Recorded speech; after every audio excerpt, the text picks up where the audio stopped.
This is how it started. March 12th, 2020, a Thursday.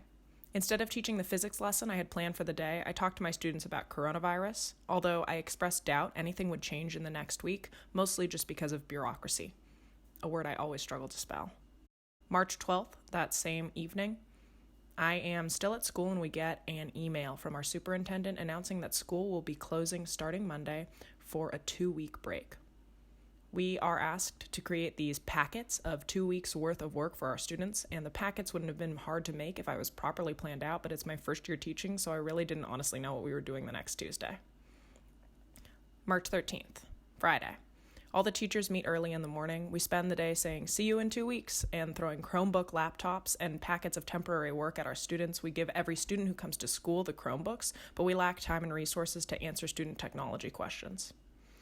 Later that night, I grab beers with friends and celebrate my housemate and friend Maeve's birthday, perhaps somewhat unwittingly.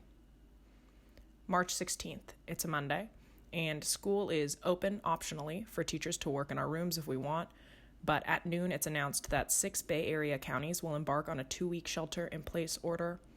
The shelter-in-place is supposed to last till April 7th. The earliest that we could return now to school is April 8th.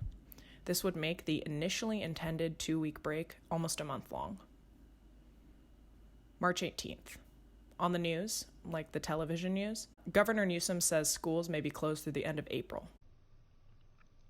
Students see the headlines. They text me screenshots of news articles. I don't have any answers. It's the first I've heard of that possibility. March 19th.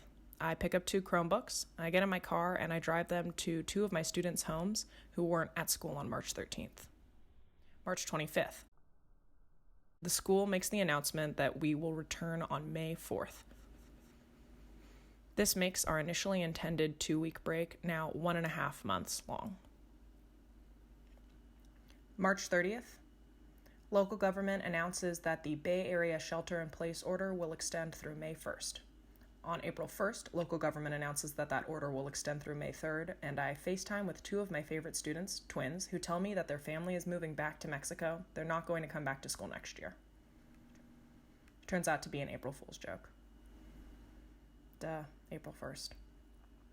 April 2nd, Oakland Unified School District makes an announcement. They say that schools will close for the rest of the year. Our all-staff Google Hangouts meeting that afternoon is somber. Our school announces that we will have a Zoom happy hour on Friday.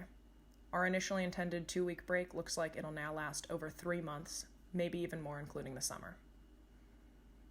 April 3rd. My student texts me, "This is pretty ass, but what can we do?" Another student texts me, "Bro, my prom dress."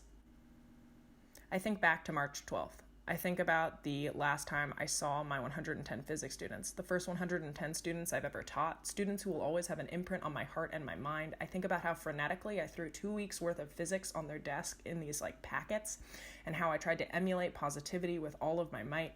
I think about how the last time I saw them, I thought I'd see them in 2 weeks, until 2 weeks became 3 weeks, became a month and a half, became the rest of the year. I want to say I'm sorry. I want to acknowledge that this is a loss, but it feels silly. I know they have all felt lost before, and we are all losing right now, and maybe they don't even care. They'd at least definitely act like they didn't care. I would have said so much more. I would have been so much more realistic, so much more candid, not only about the seriousness of the pandemic, but about how grateful I am to know them, how much I believe in them, and how I can't wait to see them again.